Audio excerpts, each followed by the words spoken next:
For the nearly past 3 weeks, protests have been rambling on Iran, ordinarily triggered by decline in Iran currency. The protests have since spiraled out into wider push for regime change, and surprisingly, they have been met with a brutal response from Iran's security service, and at least 500 people have already been killed. Although the accurate estimates are hard to come by given the ongoing internet blackout, but despite the bloodshed, the protests have been accompanied by optimistic sense that even if it doesn't happen immediately, the regime demise really does feel inevitable. So in this video, we are going to explain why today protests feel different to their predecessor and what might happen next. So let's get straight into it. The first sense in which this protest feel different is they seem to enjoy remarkably widespread support across Iran. For context, previous waves of protests were often driven in particular fraction or section of Iran's society.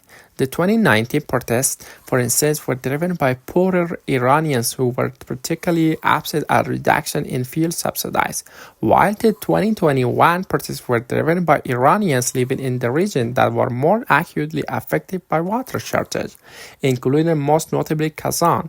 Even in 2022 protests, which were triggered by killing of Mahsa Amini at the hand of Iran's so-called mortality police and then spiraled out into wider anti-regime protests, were originally driven by a more liberal element of Iran's society, especially in big cities like Tehran. This essentially allowed the Islamic Republic to stem the protests by making targeted concessions.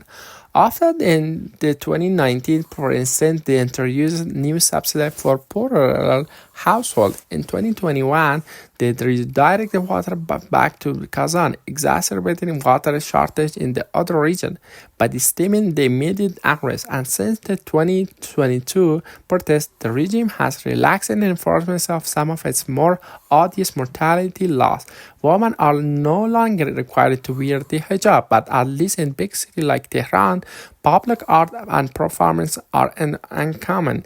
There are even a couple of bars serving alcohol, which would have been unimaginable only a few years ago. To be clear, we are definitely not saying Tehran is some sort of liberal paradise, but the regime has quietly permitted some degree of social liberalization. Anyway, you get the idea. Previous protests were led by a specific faction of Iran's society, which means the regime could at least partly appease the protesters by making concessions in the specific areas. This protest, however, seems to enjoy pretty widespread and even support across Iran's society. They are squarely aimed at toppling the regime, and they are happening pretty even across their entire in both rural and urban areas. So why does this protest enjoy more widespread support than previous protests? Well, as we all say, there are two obvious reasons. The first, Iran's all-encompassing economic crisis, which was actually the proximate trigger of this protest, which began amongst merchants in Iran but after the central bank allowed a massive depreciation of Iran currency. For context, Iran has been suffering through a slow-burning economic crisis since at least 2018, when Trump withdrew from Iran nuclear deal or the JCPOA and imposed further sanctions as a part of his maximum pressure campaign against the regime. Since then, year-on-year, the inflation has averaged about 30% and the real has consistently depreciated. But the crisis has become more particularly acute in last year or both because of Iran war with Israel and the US and because of a recent fall in global oil prices, which has been particularly bad for Iran given oil revenues account for majority of foreign currency earnings. Iran is now mired in a deep recession, with the World Bank forecasting a contraction of 1.7% in 2025 and 2.8% in 2026. At the same time, inflation has risen in recent months, being at a new level about 50% in October.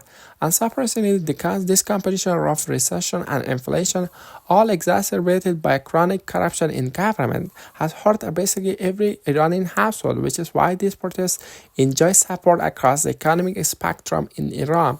The second reason that these protests enjoy widespread support, which we mentioned in our previous video on this topic, topic is that the region has been strategically embarrassed. The Ayatollah and his clerical Qurani used it to justify much of their political and economic repression on the ground, and this will all necessary to protect Iran against Israel and the US, but they are utterly failed in this respect.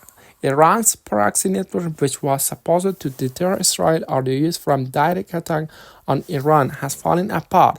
Iranian main regional ally, Syrian dictator Bashar al-Assad, was suddenly ousted a year and a bit ago. Iran military was unable to defend against Israel and American air assault we saw last year. This strategic failure was very visible to ordinary Iranians. Israeli missiles were literally landing in Tehran while the Ayatollah was hiding in the bunker.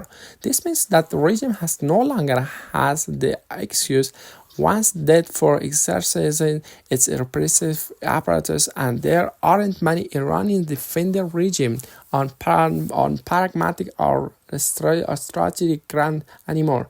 So that's the first way in which these protests feel different.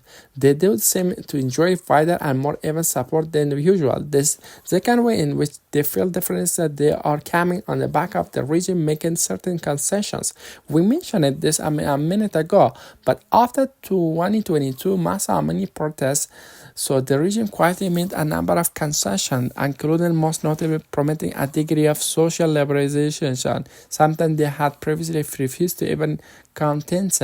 This is why clearly in the hopes of appeasing more liberal-minded Iranians, but the history suggests that once they start making concessions, autocratic regimes are usually on their way out. Most obviously, Michael Gorbachev's policy of glasnost and the Petrosky essentially concession to Soviet public of demanding more freedom preceded the collapse of the Soviet Union by barely a couple of years. Similarly, in East Germany, the GDR legalized certain opposition groups and relaxed its trade and travel restrictions in late 20